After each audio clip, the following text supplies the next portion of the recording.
ഇടുക്കി തൊടുപുഴ കാഞ്ഞിരമറ്റം ബൈപ്പാസിന് സമീപം സ്ഥാപനത്തിൽ മോഷണം നടന്നു. കേരള ട്രേഡേഴ്സ് എന്ന സ്ഥാപനത്തിൽ 3.5 ലക്ഷം രൂപ മോഷണം പോയി. അതിന് CCTV ദൃശ്യങ്ങൾ 24 കിട്ടി.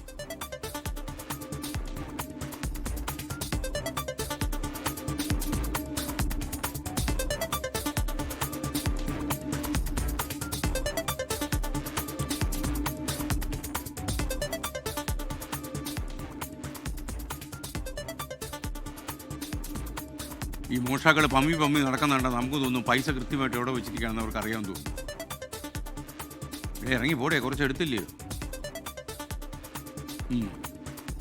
നല്ല ഡ്രസ്സ്, കോസ്റ്റ്യൂമൊക്കെ കൊള്ളാം. ഇളവിലെ സിനിമ അഭിനയിക്കാൻ പോയിട്ട് വരിക. എന്തായാലും തൊടുപുഴ കാഞ്ഞിരമറ്റം ബൈപ്പാസിന് സമീപമുള്ള കേരള ട്രേഡേഴ്സ് എന്ന സ്ഥാപനത്തിന് അകത്താണ് ഈ മനുഷ്യൻ്റെ കലാപ്രകടനം. കൂടുതൽ വിവരങ്ങളുമായി രാഹുൽ വിജയൻ തത്സമയം ചേരുന്നു. രാഹുൽ, ഈ ചേട്ടൻ ആരാന്ന് മനസ്സിലായോ? മോഷണം ആരാണെന്ന് ഇതുവരെ മനസ്സിലായിട്ടില്ല. കഴിഞ്ഞ ദിവസം പുലർച്ചെയാണ് ഈ സ്ഥാപനത്തിൽ മോഷണം നടന്നത് എന്നുള്ളതാണ് നമുക്ക് മനസ്സിലാക്കാൻ കഴിയുന്നത്. തൊടുപുഴ പോലീസിൽ കടയുടമ ഇതുമായി ബന്ധപ്പെട്ട് പരാതി നൽകുകയും ചെയ്തിട്ടുണ്ട്. ഹോൾസെയിൽ വിലയ്ക്ക് ഈ സാധനങ്ങൾ വിൽക്കുന്ന കേരള ട്രേഡേഴ്സ് എന്ന് പറയുന്നൊരു സ്ഥാപനമാണ്.